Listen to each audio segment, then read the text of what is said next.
하나님 아버지, 세상이 온통 아름다운 색으로 물들었습니다. 이 아름다운 계절을 살아갈 수 있게 하시니 감사합니다.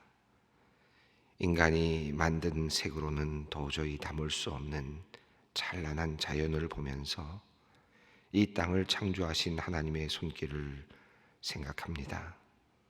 또한 이렇게 멋진 자연을 만드시고 기뻐하셨을 그 하나님 창조의 첫 장면을 상상해 봅니다.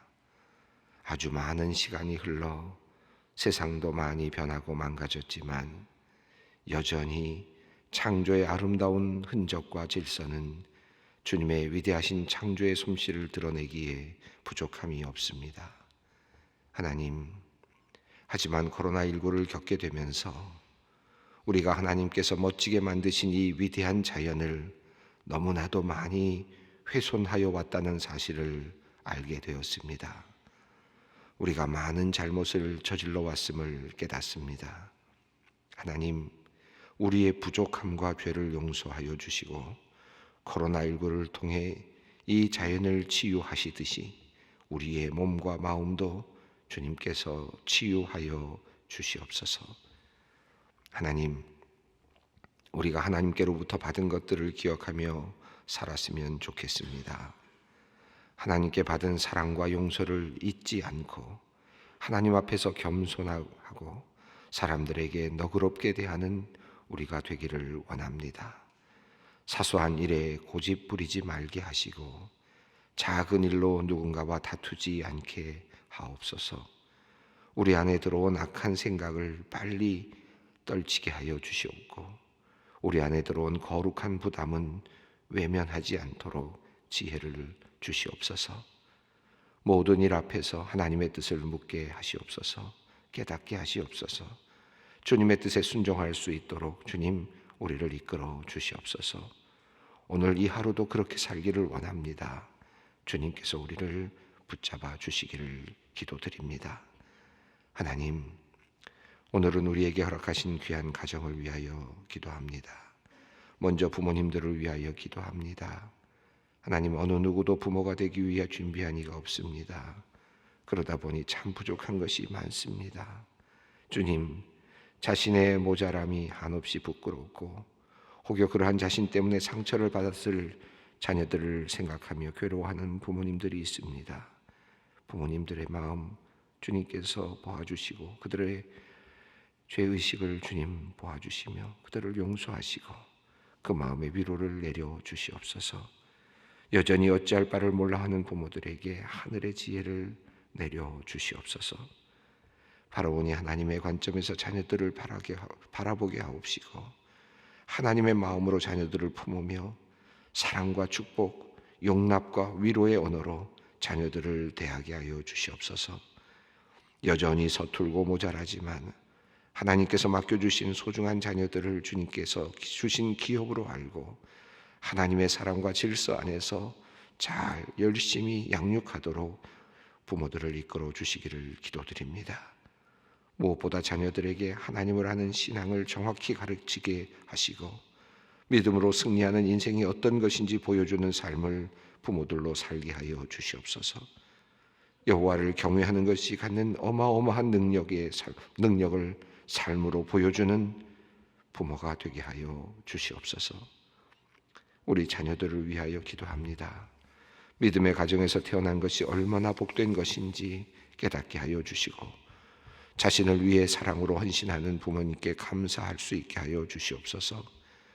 주어진 삶을 사랑하고 열심을 내어 살아가며 어떤 어려움 속에서도 좌절이나 회피가 아닌 주님과 함께 담대하게 나아가는 믿음과 용기를 가진 자녀들이 되게 하여 주시옵소서. 하나님께 받은 재능과 은사를 잘 발견하고 그것을 하나님께서 기뻐하시는 일을 위해 사용되는 그런 삶이 되기를 원합니다. 특별히 수능 시험을 앞두고 있는 아이들이 자신의 꿈을 하나님의 뜻 앞에 내려놓고 기도하며 가야 할 길을 구하게 하시고 남은 시간을 잘 활용할 수 있도록 건강과 지혜와 마음의 평안을 더하여 주시옵소서. 취업을 준비하는 자녀들이 있습니다. 구직난이 심화되고 있는 이때에 반복되는 좌절이 큰 상처가 되지 않기를 바랍니다. 청년들이 앞날을 포기하지 않게 하여 주시고 세상을 부정적으로만 바라보며 인생을 비관하지 않게 하여 주시옵소서. 그들의 배움과 은사가 잘 발휘될 수 있는 곳으로 그들을 보내어 주시고 그리하여 그들이 일함을 통해 노동을 통해 보람을 느끼고 세상을 이롭게 할 수 있는 기회를 얻게 하여 주시옵소서. 취직 후에는 만족스럽지 않은 처우와 환경을 바라보기보다 많고 많은 직장 가운데 그곳으로 인도하신 주님의 뜻을 묵상하며 맡겨진 업무에 최선을 다하는 지혜로운 우리 청년들이 되게 하여 주시옵소서. 질병을 앓고 있거나 장애를 가진 가족을 둔 가정들을 위하여 기도합니다. 하나님, 사는 동안 쌓인 아픔과 눈물을 주님께서 아십니다. 한 사람 한 사람을 주님의 팔로 안아주시고 그 마음을 주님의 치유의 손으로 어루만져 주시옵소서. 아픈 이의 손과 발이 되어주는 가족들이 지치지 않도록 몸과 마음의 건강을 지켜주시옵고 결핍과 상실을 통해 경험하는 하나님의 놀라우신 은혜를 도리어 날마다 누리며 하나님께 감사와 찬양을 올려드리는 믿음의 가정으로 삼아 주시옵소서. 하나님, 소망의 성도들을 위하여 기도합니다. 오늘 법정에서 변론의 자리에 서야 하는 성도님이 있습니다. 남편을 잃지 않기를 원하는 사랑하는 딸에게 할 말을 주시고 힘과 용기를 주시기를 기도합니다. 하나님의 선하신 은혜를 내려주시옵소서. 그리하여 놀라운 하나님의 기적을 선물로 받게 하여 주시옵소서. 하나님, 오늘 대한민국의 법정에서 선고되고 결정되는 모든 일들이 하나님 앞에서 정의롭고 바른 결정들이 이루어지기를 간절히 소원합니다. 억울한 일을 당하는 자 없게 하시고 정의가 굽어져 애통하는 자 없게 하여 주시옵소서. 하나님의 긍휼하심으로 주님의 사랑하는 자녀들을 주님의 오른손으로 붙잡아 주시옵소서. 하나님의 공의가 이 땅에 편만하기를 원합니다. 악한 계략으로 불의한 재판의 자리에 앉은 이들이 하나님과 사람 앞에서 부끄러움을 당하게 하여 주시옵소서.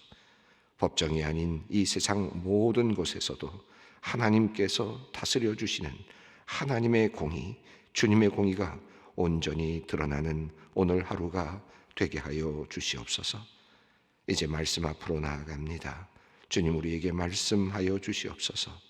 우리 주 예수 그리스도의 이름으로 간절히 기도 올리옵나이다. 아멘. 오늘 우리에게 주시는 하나님의 말씀입니다.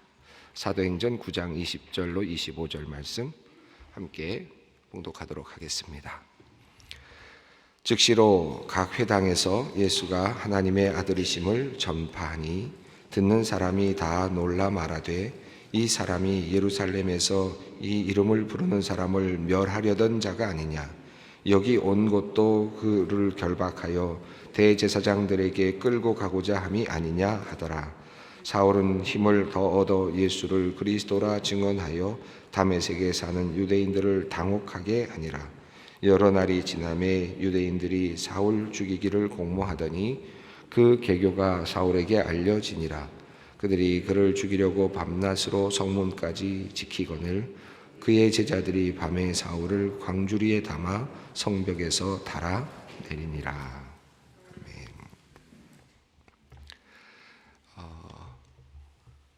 지난 시간 앞부분을 조금 보다가 멈추어 섰는데요. 아나니아에 대한 이야기였습니다. 하나님께서 아나니아를 미리 준비하시고 그리고 사울에게 보내시는 장면을 우리가 살펴보았습니다. 그리고 그 아나니아를 보내시는 이유가 무엇이었을까? 특별히 하나님께서 아주 적확하게 정확하게 그 아나니아를 부르시고 또 사울의 이름을 불러주시고 아나니아에게 분명하게 보여주시는 이처럼 명료하게 하나님께서 성령을 통하여서 지시하신 경우들이 그렇게 많지 않습니다. 어디 주소까지 알려주면서 누구를 찾아가라 라는 것까지 알려주시면서 하나님께서 그를 이렇게 만나도록 하시고 또 만나는 사람에게도 또 그 사울에게도 또 그런 것을 찾아올 것을 보여주시는 이런 그 성경에 나오는 내용이 이렇게 그다지 많지 않습니다. 그런데 이 아나니아와 바울의 사울의 사건은 하나님께서 아주 철저하게 하나님의 주도권으로 하나님의 손을 이끌어 가시는 그런 장면을 우리가 보고 있습니다. 우리가 그 사도행전을 통해서 초대교회의 모습들을 쭉 살펴보고 있는데, 어떤 분들은 초대교회의 역사가 그때 성령의 역사하심을 통해서 초대교회에만 일어난 것이지 오늘날 일어나는 것이 아니다. 그래서 오늘날은 이제 그런 시대가 아니고 이제는 다른, 그래서 우리가 일반적인 상식이 통하는 그런 시대다, 이렇게 이야기하시는 분들도 있습니다. 그런데 저는 글쎄요, 저의 생각이라기보다는 성경을 통해서 제가 묵상하고 또 바라보는 관점에 따르면은 저는 이 성령의 시대, 하나님께서 예수 그리스도 이후에 성령을 기다리라고 말씀하시고 성령을 부어주시고 내가 다시 올 때까지 너희가 기다리라 말씀하셨는데, 그 성령의 시대는 그때부터 시작해서 지금까지 이어지고 있다. 주님이 오시는 그날까지가 성령의 시대, 교회의 시대다. 저는 그렇게 믿습니다. 그래서 이 성경 안에 나타나고 있는 이 귀한 놀라운 사건들이 하나님의 필요성에 의해서 언제든지 일어날 수 있다. 또 우리들의 필요성에 의해서 언제든지 일어날 수 있다라고 하는 그런 믿음을 갖고 늘 목회하고 또 성경을 바라보고 있습니다. 그런 면에서 여러분, 이런 놀라운 역사들을 우리가 그러니까 나에게 일어나게 해달라. 우리가 사실 그것은 우리의 조금 뭐랄까요, 억지일 수는 있습니다. 바울이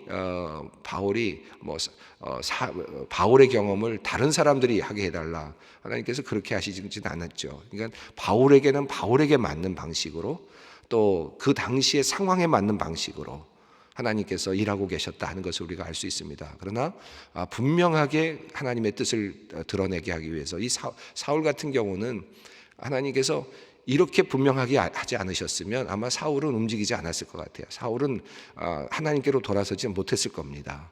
하나님께서 사울의 본성을 알고 하나님의 그 본질을 알고 그의 그 모든 것들을 다 알고 계시는 하나님께서 그를 그런 방식으로 다루신 거죠. 그 안에는 기적도 있고 하나님의 능력도 있습니다. 그러니까 이 사울을 다루시기 위해서 하나님께서 아주 특별한 방식으로 그를 지금 잡아 끌어당기신 거죠. 그래서 다메섹에 올 때까지 하나님께서 계속 기다리고 계시다가 다메섹에 달려오는 그 자리에서 하나님께서는 예수 그리스도를 빛으로 만나게 하시면서 내가 바로 네가 핍박하는 예수다라고 하는 아주 결정적인 장면에서 그를 만나십니다. 그래서 그를 완전히 꼬꾸라뜨리시면서 보지 못하게 하시면서 이제 영적인 감각을 새롭게 세워주시면서 이제 그를 만들어 가시는, 그러면서도 이미 아나니아를 통해서 그를 만날 것을 준비하고 계시고 또 그를 통해서 이제 회심을 일으키시는 그런 장면을 우리가 봅니다. 사마리아인의 경우는 지난번에 말씀드렸으면 또 다른 방법이잖아요. 이런 경우도 있고 저런 경우도 있고, 심지어는 세례도 물 세례를 주고 그 다음에 안수를 줘서 성령 세례를 받고 이런 방식으로 나타났고, 그리고 에티오피아 내시 같은 경우는 물 세례와 성령 세례가 함께 나타나는 것으로 보여지고, 오늘 읽은 말씀 읽어가는 이 아나니아와 그리고 사울의 이야기 속에서는 안수가 먼저 일어나고 그리고 세례가 또 이어지는, 거꾸로 또 되는, 그러니까 이렇게도 되고 저렇게도 되고, 그러나 하나님의 뜻이 이루어져가는, 그리고 그리스도인이 만들어져가는, 주님의 일꾼이 지금 하나님으로부터 불림을 받는 이런 역사들을 우리가 보게 됩니다. 그래서 하나다, 이게 하나님의 역사는 이것만이다, 이렇게 이야기하는 것은 하나님의 그 크신 그 계획과 하나님의 그 크신 그 품성과 본성을 우리가 도리어 축소시키는 것이다. 그래서 어떤 분들은 초대교회가 방언이 일어났기 때문에 무조건 방언이 일어나야 된다, 이렇게 이야기하시는 분들이 있는데, 저는 방언을 없다 또는 방언을 거부하거나 오늘날에 없다 이렇게 생각하지 않습니다. 그러나 방언을 또 하시는 분들이 있기 때문이죠. 또 방언을 통해서 우리가 큰 유익을 경험하기 때문입니다. 그러나 모두가 다 방언을 얻는 것은 아닙니다. 어떤 이들에게는 예언하는 능을 주시고 어떤 이들에게는 또 다른 하나님의 은사를 주셔서 때로는 은사가 없을 수도 있죠. 그러나 구원받은 존재로서 우리가 성령의 열매를 맺어갈 수도 있습니다. 이거 다 하나님께서 베풀어 주시는 하나님의 뜻 가운데 있는 그런 일들이다. 우리가 그렇게 이해하는 것이 필요하겠습니다. 그러니까 모자라면 물론 내가 달라고도 할 수 있습니다만은 하나님께서 때가 되면 주실 것이다라고 하는 믿음 가지고 기다리다 보면 하나님께서 이루어 주시는 거죠. 이 사울 같은 경우는 하나님께서 오래 기다리셨습니다. 그러나 결정적으로 그를 사용하기 위해서 예수님이 살고 계실 때에도 도리어 예수님 못 만나게 하고 도리어 막아놓으셨던 것 같아요. 어떤 방식이었는지 모르지만 그래서 사울은 부활하신 예수님을 다메섹으로 가던 그 자리에서 하늘로부터 빛으로 만나는 아주 완전히 다른 방식으로 사울은 그렇게 예수를 만나고 그 만남이 예수를 자기가 만났다라는 고백으로 가게 됩니다. 그래서 자기 자신도 사도다라고 말할 만큼 강렬하게 예수 그리스도를 만난 겁니다. 그는 그런 모습을 우리가 살펴볼 수 있습니다. 15절 보면 이런 말씀이 나오는데요. 앞서 있는 본문입니다. 주께서 이르시되 가라. 이 사람은 내 이름을 이방인과 임금들과 이스라엘 자손들에게 전하기 위하여 택한 나의 그릇이라. 멋진 말 아닙니까? 하나님께서 택한 나의 그릇이다. 하나님께서 이미 그를 택하셨습니다. 보기에는 지금 핍박을 하기 위해서 오고 있는 그런 존재인데 그런데 아나니아에게 이야기하시면서 이 사람은 내가 택한 그릇이다. 나를 위하여 나를 전하기 위하여 택한 나의 그릇이다. 라고 그렇게 하나님께서 아나니아에게 사울을 확증시켜 주십니다. 그것도 환상으로 그렇게 확증시켜 주셨습니다. 그리고 16절을 보면 그가 내 이름을 위하여 얼마나 고난을 받아야 할 것을 내가 그에게 보이리라. 여기 보이리라라는 말이 또 나왔습니다. 비밀스럽게 열어준다, 보여준다라는 것인데 그러니까 바울은 이미 그 사흘 동안에 자기가 어떤 고난을 받을지를 그가 보았다라고 상상할 수 있습니다. 자기 자신의 어떤 모습, 죄악된 삶의 모든 모습들도 한꺼번에 보았을 것이고 그리고 그가 이제 어떤 일을 해야 되는지에 대해서도 그가 알게 되었을 것이고 어떻게 그가 이제 마지막을 살게 되는지 어떤 삶을 살아야 될지도 그가 알게 되었다라는 것입니다. 하나님께서 그렇게 그에게 보여줄 것이다 라고 이렇게 말씀을 하십니다. 자, 그러자 아나니아가 17절을 보면 떠나서 그 집에 들어가서 그에게 안수하여 이르되 형제 사울아 이렇게 말합니다. 지난 시간에 보았습니다. 형제라고 부르지 않습니까? 핍박자요.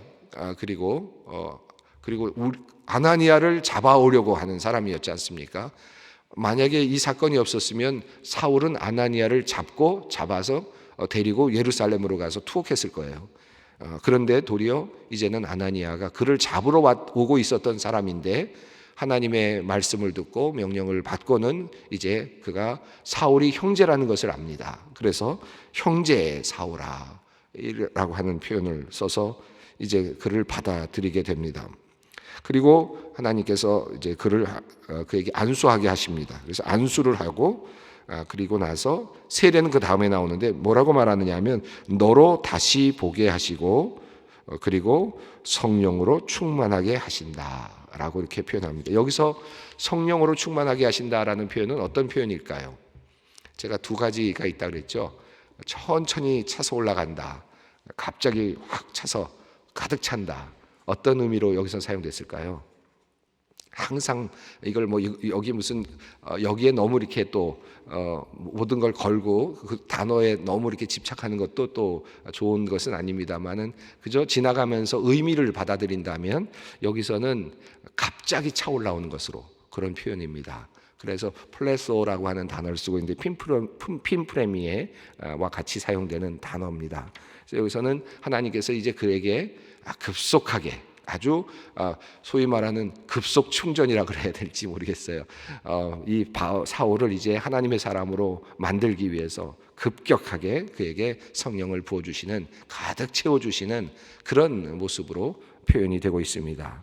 자, 성령을 받고 그의 사울의 눈에서 비늘 같은 것이 벗어집니다. 그리고 다시 보게 됩니다. 여기서 아나블레포는 이제 육체적으로 눈이 보인다라는 뜻인데 다시 보게 되었다. 그리고 이제 세례를 받게 됩니다. 그러니까 안수를 받은 다음에 도리어 안수가 먼저 있고 그리고 성령을 받고 그리고 어떻게 됐어요? 그 다음에 세례를 받는 이 또 순서가 또 이렇게 되어 있습니다. 그래서 그러니까 물 세례냐 성령 세례냐 무엇이 먼저냐 뭐 이렇게 가지고 이런 내용을 가지고 논리를 많이 이렇게 논쟁하는 경우들이 참 많습니다. 여러분에게는 그다지 중요한 논쟁이 아닐 수 있는데 신학자들 사이에는 이게 굉장히 큰 논쟁 중에 하나고, 그러다 보니까 교파도 달라지고 교단도 달라지는 경우들이 이 내용 때문에 있었습니다. 그러나 성경에 보면 다양한 내용들이 있다. 때로는 이렇고 때로는 저렇고 하는 하나님의 역사는 이렇게 다양하게 일어나고 있다. 그 당시의 상황에 따라서 다르게 나타나고 있다는 것을 우리가 볼 수 있습니다. 자, 그가 음식을 먹고 강건하여지고 이제 다메섹에 있는 형제들과 그 제자들과 함께 시간을 보냈습니다. 이렇게 잠시의 시간을 보내고 나서 아마도 이 시간은 3일간이 아닐까라고 보여지죠. 3일 동안 그가 이렇게 회복되는 시간이 지났다. 그래서 3일 동안 먹지 못했다라고 하는 말이 나오는데, 이제 그리고 나서 음식을 먹었으니까 3일 후에 조금 더 시간을 보냈을 수도 있습니다. 자, 시간이 지난 후에 자, 오늘 본문으로 넘어가는데요. 20절 말씀 보겠습니다. 즉시로 각 회당에서 예수가 하나님의 아들이심을 전파하니. 즉시로라는 말이 나오는데, 이 말이 그 의미하는 바가, 물론 앞에서 어느 때부터 즉시냐 라는 말로 생각해 본다면 좀 그 무슨 뜻인지 해석이 좀 분분할 수 있겠습니다. 그가 눈을 뜨자마자 즉시로, 그건 아니었던 것 같고요. 세례를 받았고 세례 받자마자 즉시로, 그것도 아닌 것 같아요. 그 다음에 음식을 먹고 회복하는 시간이 있었으니까. 그럼 여기서 말하는 이 즉시는 사실은 어떤 순간에서부터 즉시라게 하는 것보다는 그가 이제 뭔가 회복이 되고 준비가 되자마자, 그러니까 할 여건이 되자마자 바로 그는 이제 복음 전파의 자리에 나갔다. 그런 뜻으로 이해할 수 있겠죠. 그런 의미의 즉시죠. 그러니까 어떤 것에부터 즉시라기보다는 그가 준비가 되자마자 바로 그는 벌써 나가서 회당에서 예수가 하나님의 아들이시다라는 사실을 전파했다라고 하는 것입니다. 이 하나님의 아들이다라고 하는 이 전파가 이 복음 전파, 첫 번째 복음 전파죠. 사울의 첫 번째 복음 전파. 여러분이 사울이 이렇게 복음을 전파했을 때 어떤 결과가 일어났을까요? 3,000명이 구원을 받았을까요? 5,000명이 구원받았을까요? 근데 이 성경을 보면 이 첫 번째 얼마나 드라마틱한 변화입니까? 그리고 나서 하나님의 말씀을 전하면서 지금 예수가 하나님의 아들이다라고 전했는데, 그 결과는 별로 좋지 않습니다. 그냥 당혹하게 만들었다. 사람들이 다 당혹했다. 예수를 믿었다는 사람이 안 나와요. 여기 보면 21절 보시면 읽습니다. 듣는 사람이 다 놀라 말하되 이 사람이 예루살렘에서 이 이름을 부르는 사람을 멸하려던 자가 아니냐. 여기 온 것도 그들을 결박하여 대제사장들에게 끌고 가고자 함이 아니냐 하더라. 22절입니다. 사울은 힘을 더 얻어 예수를 그리스도라 증언하여 다메섹에 사는 유대인들을 당혹하게 하니라. 여기 보면 놀라다라는 말이 21절에 듣는 사람이 다 놀라 말하되 라고 하는 이 표현이 나오는데요. 이 놀라 말하다라는 표현은 당혹하다라는 말과 같은 단어는 아니지만 같은 맥락에 사용되는 뜻입니다. 그래서 그 엑시스탄토라고 하는 표현인데, 이 표현이 이제 당황하게 어리둥절하게 만들래. 도대체 이게 뭐냐? 라고 하는 아주 놀라고 황당할 때 사용되는 그런 표현입니다. 성경이 많이 나오지 않고 사도행전에 5번 정도 나오는데, 그 첫 번째 사도행전에 나오는 곳은 어디냐 하면 2장 17절인데요. 그때 어디서 나오냐면 모든 사도들이 다 성령 받고 나가서 방언도 하고 막 그렇게 할 때 그 옆에 예루살렘에 있는 사람들이 깜짝 놀라서 이게 도대체 놀라서 말하되 신기하게 여겼다라고 할 때 이 단어가 사용됩니다. 그러니까 깜짝 어떻게 된 거냐 이 사람들이, 이때 이만큼 이제 놀랄 때 사용됐고요. 그리고 또 하나는 마술사 그 시몬이 있잖아요. 시몬이 베드로와 요한이 이제 그 빌립이 이제 그 표적을 하는 모습을 보면서 신기해서 놀랐다라고 할 때 이 경의하는, 아주 당혹스러워하면서 놀라는 그런 표현이 이제 두 번째로 나타나고, 그리고 이제 오늘 표현에서 여기 이제 이곳입니다. 여기가 예수가 하나님의 아들이라고 사울이 선포하자 사람들이 다 놀라는 거죠. 이 도대체 어떻게 된 거냐 하는 이제 그런 내용입니다. 자, 이런 그 외에 이제 고넬료 사건에서 한 번 더 나오고, 그리고 옥에 갇혔던 베드로가 12장에서 이제 하나님께서 풀어주셔서 집으로, 마리아의 집으로 돌아왔을 때, 문을 두드렸을 때 놀라서 당황스러워서 문을 여는 사람들이 깜짝 놀라는 장면에서도 이 장면, 이런 내용이 나옵니다. 어쨌든 결과는, 복음 전파의 결과는 무엇이었습니까? 결국은 그냥 놀라움, 당황, 어리둥절함, 예수를 믿었다기보다는 모두가 다 온통 그냥 혼란 속에 빠진 거죠. 제자들은, 초대교회 교인들은 도대체 이 사람이 어떤 사람이냐 하는 그런 또 의문이 드는 것이고, 안 믿는 사람들은 저 사람이 도대체 지금 잡으러 와서 도대체 이렇게 어떻게 되다니, 이게 어떻게 된 것이냐 하는 또 다른 당혹감, 이런 상황들이 일어났습니다. 그런데 여기 보면 사울이 힘을 더 얻어 예수를 증언했다. 그리고 두 번째, 예수가 하나님의 아들이심을 증언했고 예수를 그리스도라 증언했다. 이 표현이 나옵니다. 예수가 첫 번째는 20절에서 하나님의 아들이라고 증언했고, 두 번째는 예수를 그리스도라고 증언했다. 여러분, 이게 이제 초대교회의 표현이고 복음의 핵심인데, 이것을 하나로 요약했던 말씀이 마태복음 16장 16절에 나오죠. 어떤 말씀입니까? 예수님 앞에서 베드로가 주는 그리스도시요 살아계신 하나님의 아들이십니다. 이 표현에 이 두 가지가 다 나오죠. 그러니까 초대교회가 가지고 있는 신앙의 핵심을 마태복음 16장 16절에서 베드로의 입으로 예수님 앞에서 했던 내용입니다. 그것을 이제 사울이 받아서 지금 성령으로 하나가 되어서 이제 그것을 받고 그것을 이제 받아서 그것을 고백하고 그것을 증언하기 시작했다 하는 것입니다. 이게 초대교회 매우 중요한 부분인데, 예수님께서 마태복음 16장 16절 이후에서 예수님께서 베드로가 그렇게 고백을 하니까 예수님께서 뭐라고 하셨습니까? 이것을 알게 하신 이는 혈육이 아니요 라고 했죠. 그리고 누가? 하늘에 계신 아버지께서 너에게 주셨다. 이것을 알게 하셨다 라고 말씀합니다. 이 사울도 이제 하나님께서 알게 해주신 거죠. 그래서 예수는 하나님의 아들이다, 예수는 그리스도다 라고 그렇게 고백합니다. 당혹하게 되는 상황 속에서 사울은 선포했고 전파했고, 그리고 또 당혹한 사람들을 보면서 그는 더 힘을 내서 선포했습니다. 첫 번째 사울의 이 선언, 이 전파, 설교, 사울의 설교는 누구를 위한 설교였을까요? 저는 이 사울의 첫 번째 설교는 자기 자신을 위한 설교였다고 생각합니다. 자기 자신이 그렇게 고백함으로써 자기 자신을 다시 확인하는, 자기 자신의 믿음을 확인하고 자기 자신의 태도를 분명하게 하는 자기를 위한 설교였다.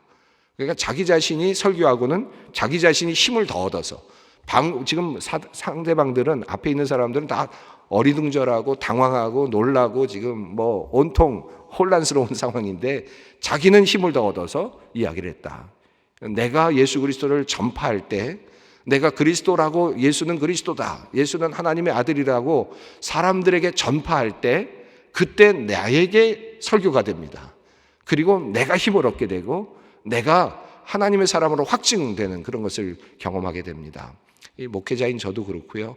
그래서 때로는 제가 이런 생각합니다. 하나님께서 저를 이렇게 설교하는 자로 세운 이유는 내가 설교하지 않았으면 예수 안 믿었을래나 보다. 그런 만큼 설교를 통해서 나 스스로를 지탱하게 하시는 하나님의 은혜를 제가 누리곤 하거든요. 여러분, 이것을 여러분에게 적용하면 이렇습니다. 여러분이 복음을, 예수는 그리스도이십니다, 예수는 하나님의 아들이십니다라는 것을 다른 사람들에게 전파하는 것은 그 사람들에게 어떤 씨를 뿌리는 것도 있고 그 사람들이 돌아오는 것도 있지만, 내가 다시 쓰는, 내가 그리스도 안에서 보다 더 분명하게 서는 그런 하나님의 유익이 있습니다.